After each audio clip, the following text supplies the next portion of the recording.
અથાણાની બરણી. વીણા રસોડાનો ઘોડો સાફસૂફ કરી રહી હતી. એક હાથમાં અથાણાની બરણી ઉપાડી નીચે ઝાપટિયું માર્યું. અચાનક બરણી હાથમાંથી છટકી ગઈ.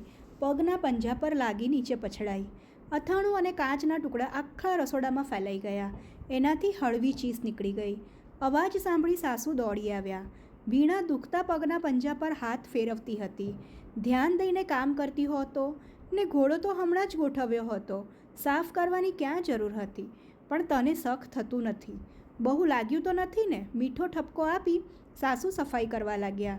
વીણા જરા લંગડાતે પગે બેઠકમાં જઈ સોફા પર બેઠી અને બોલી, ના મમ્મી, જરા કળ ચડી ગઈ છે, હમણાં ઠીક થઈ જશે. રસોડું સાફ કરી સાસુ વીણા પાસે જઈને બેઠા. અચાનક વીણા તેને વળગી પડી. ધ્રુસકે ધ્રુસકે રડી પડી. બેટા, બહુ લાગ્યું છે? કંઈ ભાંગતૂટ તો થઈ નથી ને? ચાલ દવાખાને જઈએ. સાસુ ગભરાઈ ગયા.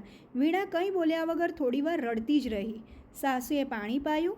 એ શાંત થઈ બોલી, મમ્મી, મને કંઈ લાગ્યું નથી, પણ હૈયું ભરાઈ આવ્યું છે. તે વધુ બોલી, મારી મમ્મી બહુ દુઃખી છે.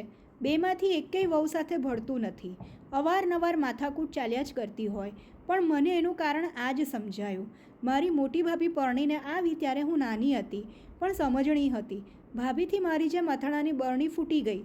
પગમાં કાચ લાગીને લોહી નીકળ્યું. ત્યારે મારી મમ્મી એમ બોલ્યા હતા, સરખું ધ્યાન રાખને, ઘરમાં કેટલું નુકસાન કર્યું છે. 6 માસ ચાલે તેટલું અથાણું ઢોળાઈ ગયું. હવે કર સાફસૂફી. મમ્મી, તમે મારી પીડા જોઈ અને મારી મમ્મીએ અથાણું જોયું.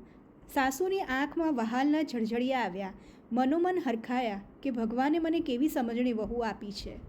મિત્રો, સ્ટોરી પસંદ આવી હોય તો તમારા મિત્રો સાથે શેર કરજો, ચેનલને સબસ્ક્રાઈબ કરો અને વિડીયો લાઈક કરો. ધન્યવાદ.